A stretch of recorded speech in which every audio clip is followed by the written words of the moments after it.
here it is, right? This is how the syntax was, right? And go ahead, web1, as we have the alias in place, Ansible underscore facts dot processor. Okay.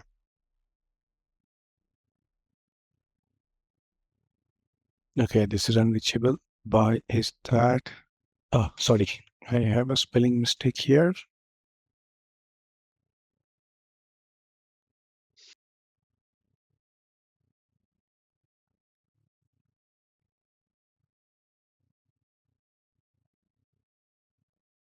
This is how you were doing, right? I mean, something like this. Okay.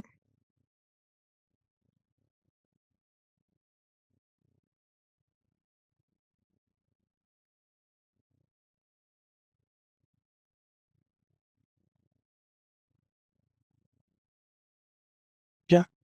You see, it's testing something like this. It's printing. So, yeah, here it is. Let me just check. Yeah. So I guess you were just giving a dot. Yeah. So the thing is, you are just putting down this dot here, right? Hostware dot. This is how you were printing it, right? Instead, this is an array, right? Hostware is an array. So no dot there. No dot required. No dot required. As this is an array which will store the all the variables and host information for this particular thing. This is an index, practically speaking, which you are giving over here. Okay. And that's how you can just use it. Cool. Perfect. All right. So, just giving you a quick thing, guys. Okay. I was just crawling some sort of data for one of the ML use case and something like that. So I was just looking very quickly the DevOps jobs which are available. Okay. Do you know how many jobs are available for DevOps? And basically, what's the prediction? The prediction is somewhere around in quarter 1 and quarter 2. I mean, first half of next year, it is expected somewhere around 6 to 8,000 DevOps openings would be closed. Closed in the sense organizations will be hiring. Okay, and you can just look for them, right? Templating. So basically, guys, why we need templating, guys? Any idea why do we need templating? In according to reuse the things, or practically speaking, in according to Goer and in according to make configuration according to specific host, right? According to specific host. Now, for example, understand this. Let's say yesterday's assignment, you remember, you had to go ahead and you had to modify the configuration file of Apache in according to enable Apache parse PHP, correct? Right? So how you will do that? One of the way is what? One of the way is writing down a playbook and manually use line in file module to insert or edit or replace a playbook for every line. Correct? Right? Whatever configuration you want to identify, right? Instead of doing that, why can't we just go ahead and write down a direct apache.conf file and deploy that file itself, or reuse that file all over again and again with specific values which are intended for specific host, right? So if you want to do that, that's where the templating, the need of templating and the need of templating engine comes into picture. Okay, that's what it is. So for a simple scenario, assume this. Probably, for Christmas, for Thanksgiving, or for any festival that we celebrate, you send wishes, your warm regards to your family, to your colleagues, right? Isn't it? How do you send it? You just create some sort of standard message, right? And you just broadcast it. I mean, you just send it to individuals, correct? What is that? That is nothing but your template. Conceptually, it is clear, guys, now. Okay. So Ansible has been developed using Python. You know that. So Python has one of the templating engine, which we call Jinja. Okay. Which we call Jinja. So we can use the same templating engine in according to go ahead and in according to write our templates. Okay. Whatever templates you want to write. So for now, let's go ahead and let's just look at the syntax of a template, how we can manipulate something. So for example, I'll just introduce a couple of syntaxes. So let's say you want to go ahead and you want to manipulate, let's say, some sort of strings. For example, I'm saying this is DevOps class. All right. Okay. So for example, you want to template as this. So this is probably, instead of DevOps, you can simply say, you can introduce some sort of variable, right? So something like this, let's say class name, right? So what it will result into, whatever is the value of this class name. Let's say class name is DevOps. The variable value is DevOps. Then the string will result into what? DevOps. If the variable value is something else, probably AI, then it would be the string will result into this is AI class. Got it? Understood? Okay. Now let's say you want to go and you want to do something else. Let's say, for example, I want to do some other operation. So you can use, along with variables, you can use filters. How? Something like this. Look at it. Class name, give a pipe, and you can use filter like, okay, upper. Now, what this will result in, whatever will be the value of this class name, it will just convert it to upper. Got it? Okay. Then another, like, filter, just like upper you have lower. What does it mean? It will just convert the value into lowercase, right? Just like that. You have title case. Title case means what? Only the first letter would be in capital, rest of the letters would be in small, right? Or you can even do some certain small operations, right? For example, you can go ahead and you can use something like this. This is whatever your variable is. Okay. You can say replace whatever value you want to replace. Let's say replace DevOps. It can be a word or even single character or even something else, right? I will say AI. Okay, now this will result into what? It will replace this keyword within the value of this class name, and it will replace it with AI. Got it? Okay. Just like that, if you want, you can even set a default value. For example, a class name, default value is DevOps. Okay. Default value is DevOps. All right. And then you can use your variable. Okay. What does this means? What does this mean? So whatever value would be class name would be there. If the value has been provided, then it will use that value.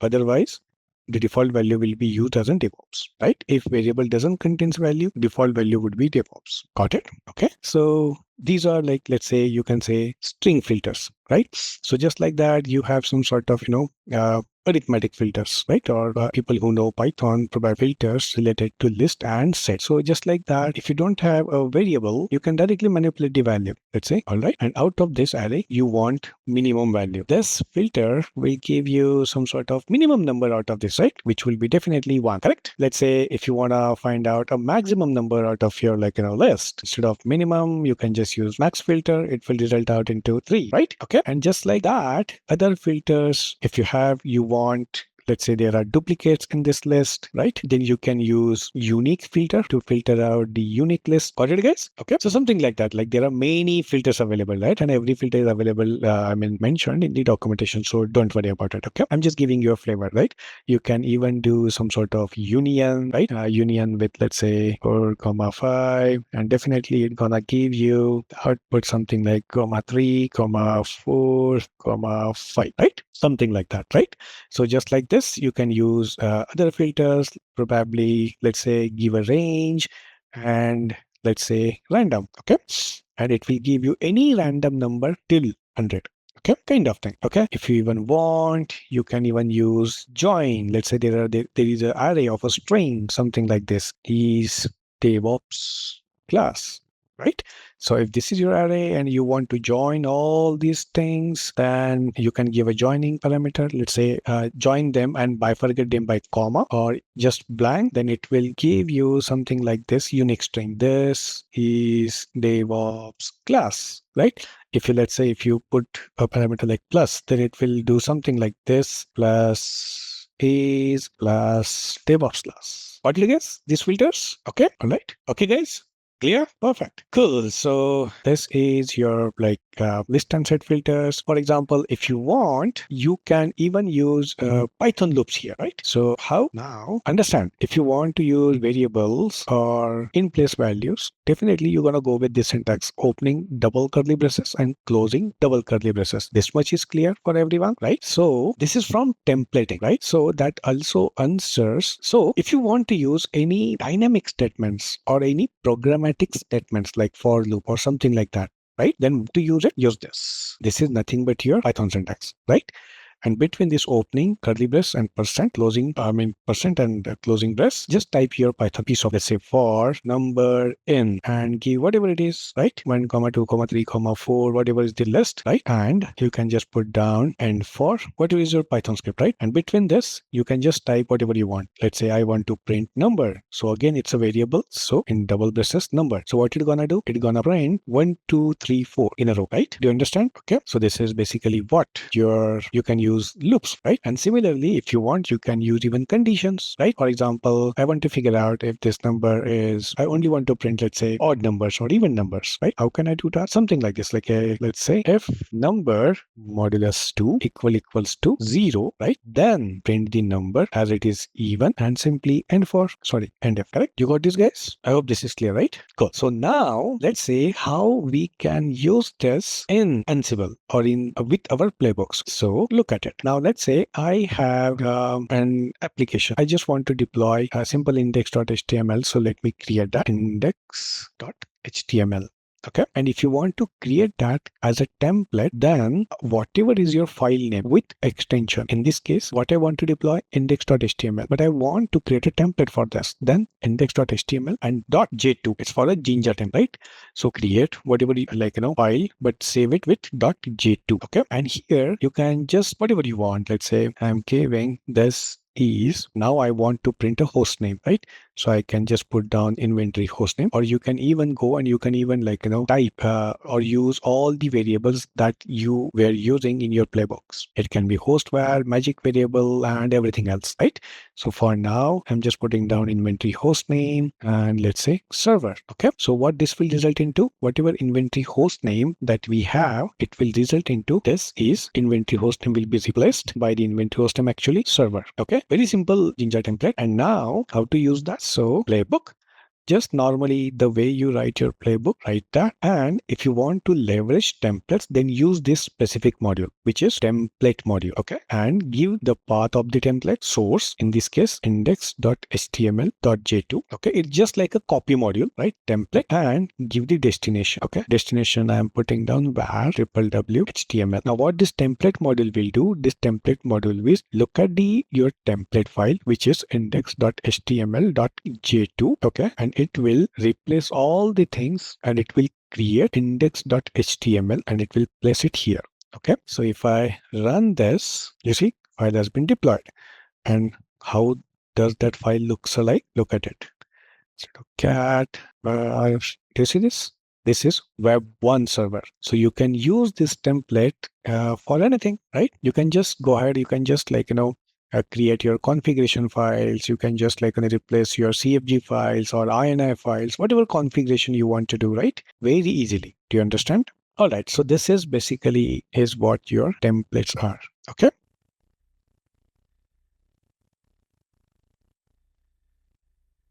Oh, is it? No. It should be. Let's try with this.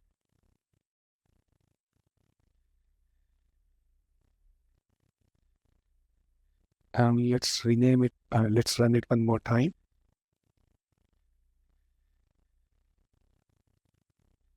Sorry. We'll update playbook as well.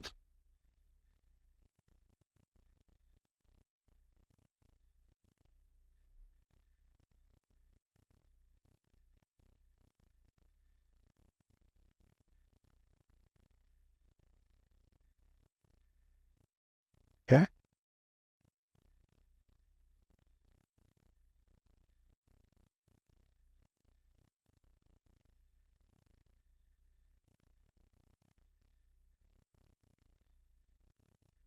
Cool. So the update is, guys, you don't even need to save your template as .j. You can just skip that part. You can just create a file, something like this. Just like we have created this index.html, and you can use all these indexes. You don't even need to save it by .j2 in the latest version of Ansible. Okay. In the previous or older versions of Ansible, you will still have to go and still have to save that file as .j2 in the older versions. Okay. It is just copy paste ratio. I mean, if there is a new, existing file, then it will replace it, right? It is just copy paste. So now let's go ahead and let's talk about a role, something called as a role. Okay. Now, basically, before we even talk about Ansible roles, let's understand something. Right now, you are writing down your playbooks, everything. But at the end of the day, what is your playbook? A single file? A playbook is nothing but your single physical single file. It's not a single file. Playbook.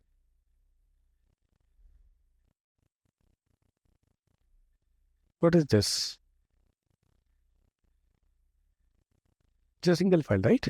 Now, in reality, think about this. How things will happen in reality. Let's say you all are working as a DevOps team. In reality, you will be given a task to develop or something like that, right? If you want to automate something, you all as a team will be working towards something. Let's say, for example, I want you to write down a playbook which should install Apache, which should deploy an application and install Apache, configure Apache, and then deploy the application. Okay, visualize this. Installing Apache. Let's say we are allocating this task to Hina, right? Configuring the Apache. We are allocating this task to Reju, and deploying the application. We are allocating this task to Jayashree, right? Now, in reality, in the current given scenario, how all of you will be really developing this playbook. But as a playbook, I mean, then let's say if you want to deploy that, or if you want to run or configure your server, do we need to run 3 different playbooks then? You will be having a repository, GitHub repository, very nice, and you will be pushing all of your piece of code there. But who will go ahead and who will practically speaking push the code first or push the skeleton of your playbook? Or practically speaking, right now we are just talking about a very simple scenario, installing Apache or configuring Apache. In real life, you may have lots of dependencies, correct? Right? And probably in according to configure something or deploying dependencies, any one of you may want to leverage variable, right? So things can go a little complex. So how you gonna decide on that part and how you gonna push this? I mean, are you trying to see the complexity while you're collaborating this? This is one of the, for now, let's say this is one of the challenge we have. I won't say problem because you can always work around towards your collaboration manually, right? But which will again eat up your time and so much of. So this is one of the challenge. Now another scenario would be, assume to start with, you as a DevOps team, probably your organization just have adopted DevOps and just have adopted Ansible as your configuration management tool, right? So probably to start with, you will not have any playbooks on anything has been developed because you just started. But eventually, after 3 months, you will have some certain set of playbook already ready with you as a DevOps team because you already developed some piece of code. You already converted that to ISE, correct? After 6 months, probably after an year, you will have lots of things which you probably may want to reuse. Yes or no? So how you will reuse this, guys? How you will reuse? How you think? I mean, manually going to your repository, right? And finding a playbook, right? Let's say this playbook and copy that particular task, right? Copy that particular task, paste it into your intended playbook where you want to reuse. And as it is YAML, you will always need to make sure that your indenting, spacing and everything is good, right? All on top of it. Let's say, for example, can I just copy this task? Will it work? No, because we have this dependency, correct? You will also need to keep an eye on your dependencies, right? Copy along with your task and everything. So can you look at this in terms of reusability? Can you visualize this, right? And the right approach would be, definitely we should be able to reuse it just by calling it or just by doing very easy, right? Which should be very easy to manage, sensible, and obviously reusable, correct? So then how do we tackle with these two challenges? So to tackle with these operational challenges of reusability, manageability, flexibility, Ansible gives us something called as a role. So first of all, how to create a role? Very simple. Command is Ansible galaxy in it and give the name of your role. Give the name of your role. Let's say, for example, in my case, I want to give name of my role is web. Okay. And that's all. You see, it says role web was created successfully. Good. So I'm just installing this package to show you the directory structure. Okay. Now, basically, what is a role? Okay. Now, if you look at it, do you see a web directory has been created, right? And if you look at the directory structure, look at this. This is a directory structure of a role. These names seem to be familiar with you. Handlers, meta, tasks, templates, variable, files. Seems familiar, guys? Right? So basically, what is a role? Role is nothing but a simple directory structure creates for us. And it enforces you. It enforces you. If you want to write down task in a role, then where you will be writing down your task? In the task directory. If you want to write down handlers, where you will be writing down your handlers? In handlers directory. If you want to keep any dependencies, where you will be keeping your dependencies? In files directory, right? Let's say, for example, when I'm saying dependency, you remember when we deployed our index.html as an application, correct? With copy module, you remember, guys? So all those dependencies, where you will keep it? In files.directory. Just now we created a template. You will keep your templates, guys? Templates directory. Do you understand? All of your variables, where you will be declaring them? In vars directory. Okay? Do you understand this? What happens here, because of this predefined directory structure, Ansible forces you to create a standardized role, right? What does it mean? If you write down your task anywhere you want, let's say in files or in other directory, it will not respect. No, it will not even identify that as a task. So by default, first, even if you don't like, you are creating some sort of standardization across your DevOps team when it comes to developing the roles or even playbook, right? That is one thing. This standardized structure will also help you in probably in manageability, right? All the variables, you know where to look at in this vars directory, right? Probably in playbook, everyone is free to define their variables wherever they want. They can create magic variables, they can create host level variables, group level variables, and you will just in the name of debugging, you will just land up looking here and there for the probable solutions, correct? But with roles, it becomes very handy when it comes to debugging or even managing it. Got it? Now, let's say if you have defined your role and task using all these features or whatever things we have discussed till now. So basically, how Ansible understands this. So entry point or the execution entry point for Ansible is your task. I mean, this main.yaml in every directory, right? If Ansible has to look at the task, from where Ansible will start to look at the task? This main.yaml in your task directory. Okay. For example, if you want to define a variable, if Ansible wants to identify the variable, where Ansible will look at main.yaml of variable. If Ansible wants to go ahead and wants to look at your handlers, where Ansible will look at in main.yaml of your handler. Perfect. So before we go ahead and write down this exact role or the problems which we have discussed just now. Okay. So for now, let's go ahead and let's write down this exact role. This one.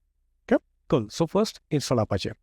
All right. So probably, let's say, again, we will get into the same problem because you want to write down everything in this main.yaml, right? Again, Git, right? So if every one of you tries to modify, it is very easy that you will face conflict situations here, right?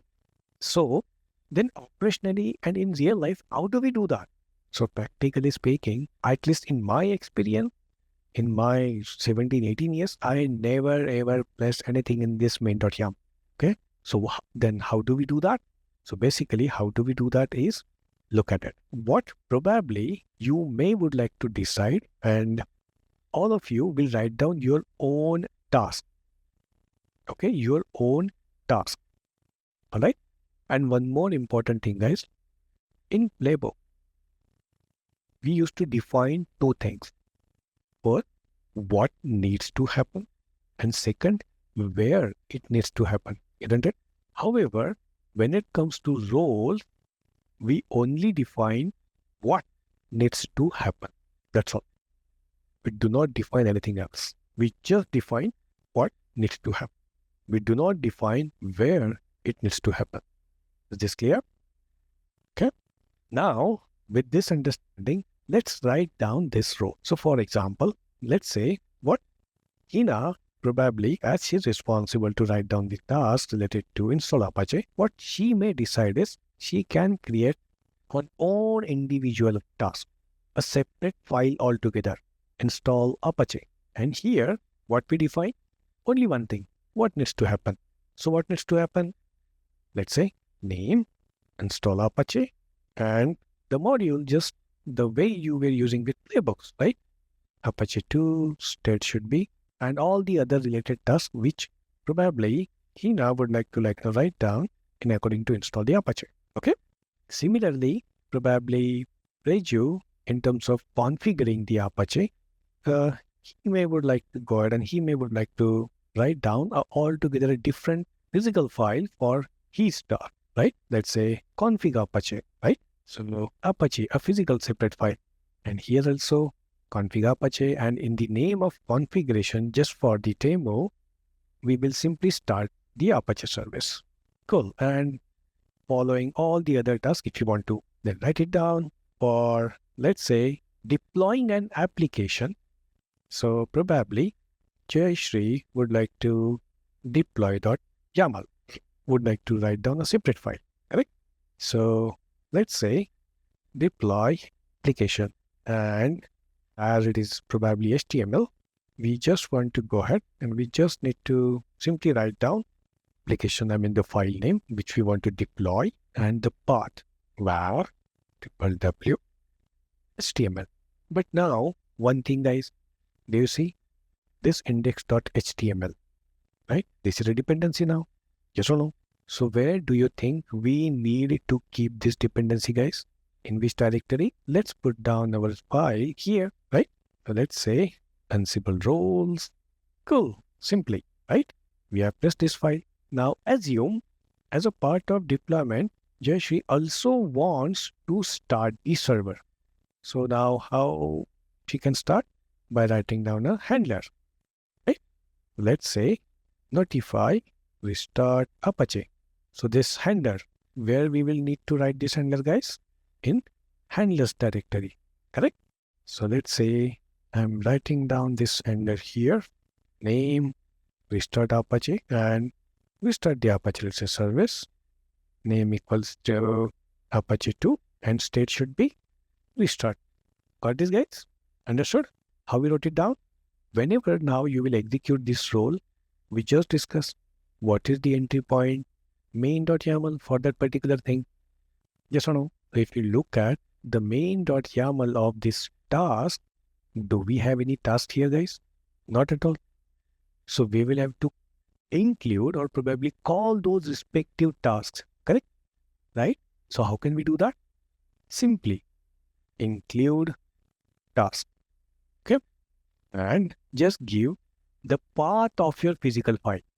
In this case, I will just give the file name because my files are in the same directory, correct? So include task and include this task first now. Okay. So let's say after this, I want to include this task,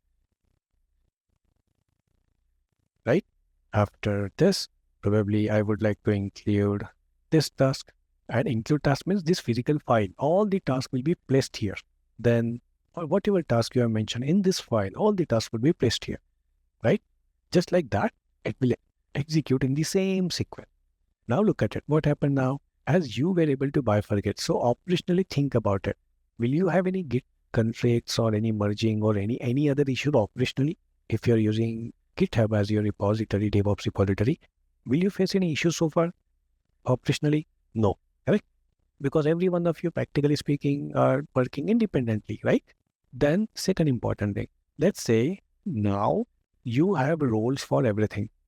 So if you look at it, we have bifurcated our task into physical files, physically different files, right? So if you want to reuse this install Apache, can you simply copy this file and use in any other role without just getting into all these complexities of YAML? You can simply copy that and include it there. Yes or no? So in terms of manageability, do you see this much more better compared to writing down simple playbooks? Got it? Okay. So our role is ready. Okay. So how do we execute this role now? So practically speaking, what we will do, we will write down now a playbook, simple playbook. And what we will do here, we will tell now where this has to be executed. So I'm saying web 1, if you want to give elevated access or do privilege escalation, then do that. And now here, what you want to execute, guys? Tasks? No, you want to execute roles. And which role? Just give the name. Let's say web 1. If you have multiple roles, then give multiple roles, right? And something like that, your list goes on. Now, as it is simple playbook, the way we execute Ansible playbook and the path of the playbook, just it will, sorry, I placed my role, the playbook in the same directory. This shouldn't be the case. Yep. You will have to put your role, playbook outside of the role itself. So let's say I will remove this file, come out of your role. Okay. You see, come out of your role. And now create your playbook and save it.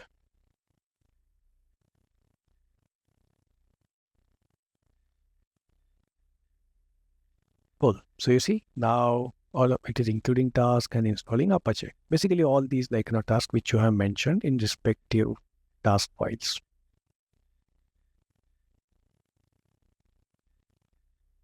Yes, in this case, it will just install the Apache, right? Not only Apache, but yeah, configuring the Apache and even deploying the application, everything.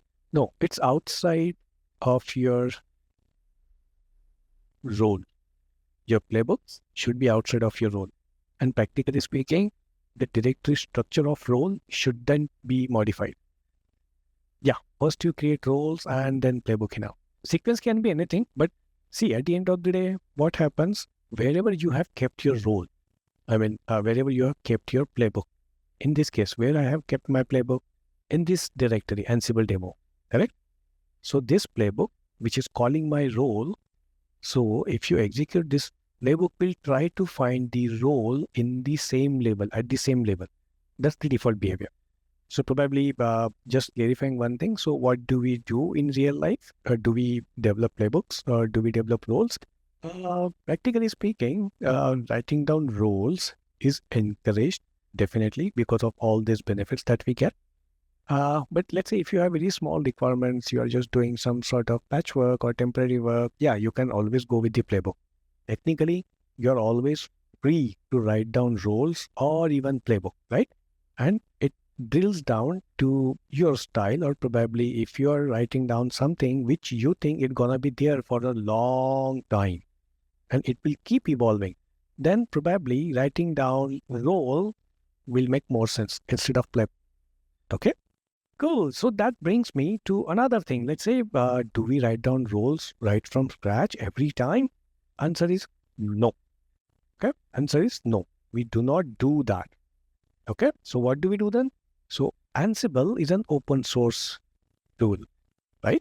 Correct. So what Ansible did, Ansible, just like you are creating your roles, just like that, other peoples are also creating their roles. And where they are hosting here in Ansible Galaxy. Okay. So if you go here, let's say I'll just put this URL to everyone. If you go here to roles, and if you just look for it, let's say MySQL, search for it, and you will get so many roles developed by so many people, right? Okay. So you can even download any existing role. Let's say, for example, I'm taking this one. So either you can just copy this command, right? Or you can visit this GitHub repository for this role, where role is kept. You can just download that manually also if you want to. Okay, or you can just copy this command, come to your Ansible controller, paste it, and give the path where this has to be downloaded. So I'm giving -p to provide the path. Okay, so install means what? Install means nothing else. It will just download it. Look at it. You see, this role got downloaded, right? And now you go to this role, and you see, just like that, you can just use this role. So many times, if you look at this galaxy, there are so many roles available for everything. So what you can do is you can check first the galaxy, whether you are, whatever requirements you have, if you got the roles or not, right? If you think that there is a role which you can always reuse, then in that case, always suggested or recommended path is check that downloaded role from Ansible Galaxy on, let's say, test or lower environment, not on production. Okay. And if it's something that you can reuse, then go ahead and reuse that. Okay. It's all the roles placed here are under MIT license, so there is no harm to reuse it. Okay. Cool. So that's what Ansible Galaxy is. Probably, Hina, you can just have a look at it. That will help you in this scenario. Ansible roles and Ansible galaxies. Now, for the last topic, Ansible what? Let me first tell you a very simple thing. So let's say, look at this. This day file. What is it for us? Inventory. Correct. So this is our inventory, right? And practically speaking, is it mandatory, guys? Right now, we are using password-less authentications with our nodes, correct? Is it mandatory that in real life, every organization will be only using password-less authentications? Is it mandatory? No. Anyone can use password-less authentication or probably password-based authentication or probably key-based authentications, right? What does that mean? It means this inventory file is very critical and sensitive for us, correct? If anyone gets their hands on this inventory file, probably they will be having access to the complete infrastructure, yes or no? Because they will be having IP, username, key file, or even password, like in according to access, correct?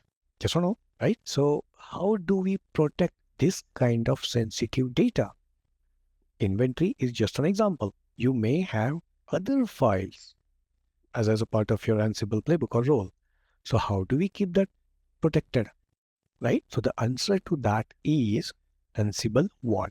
Okay, Ansible Vault. So for example, if I want to protect this inventory, what can I do? I can simply encrypt it, right? Something like this. Ansible Vault and encrypt. And what you want to encrypt? Let's say my inventory file. Cool. So as soon as you say, hey Ansible Vault, encrypt this inventory file, it will ask you a vault password. So this vault password is nothing but your encryption key, which Ansible will use. Okay. So whatever key or basically vault password that you are giving to encrypt this inventory, please make sure that you remember it. Okay. So let's say I'm just putting something and confirm the password. Okay. Encryption is successful, right? And if you look at your inventory now, you see it has been encrypted now, right? And it uses by default AES encryption. So it's been encrypted. So what does it mean now? Can I run my playbook? Of course you can. How? Ansible Playbook. And simply go ahead and simply say, give a path of playbook. You see? And Ansible is saying, I cannot read your inventory. Reason is, it's encrypted. Got it? So what we can do now? So we can instruct Ansible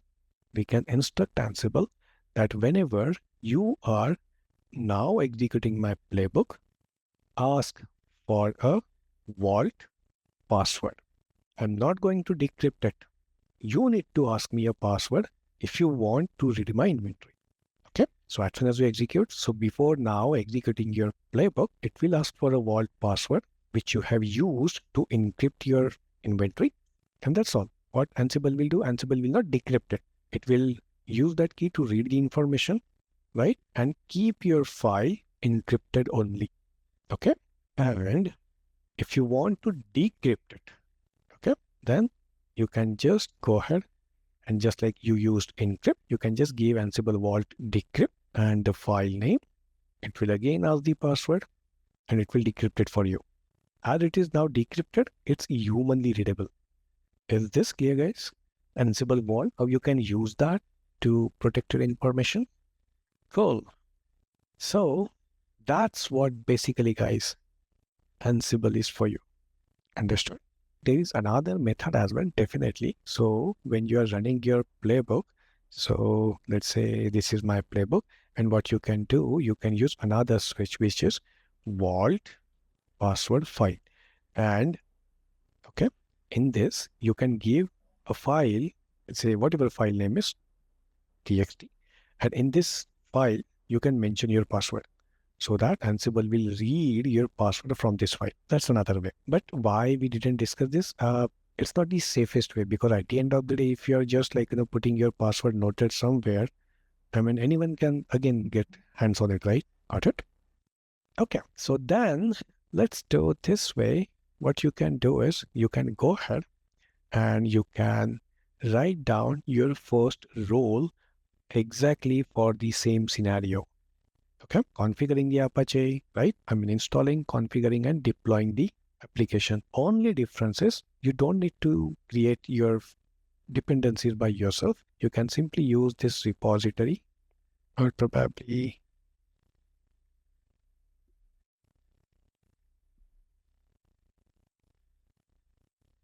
in our case, we deleted that repository. Cool. So let me just go ahead. Yesterday we created this repository, right? I'll just add one file here.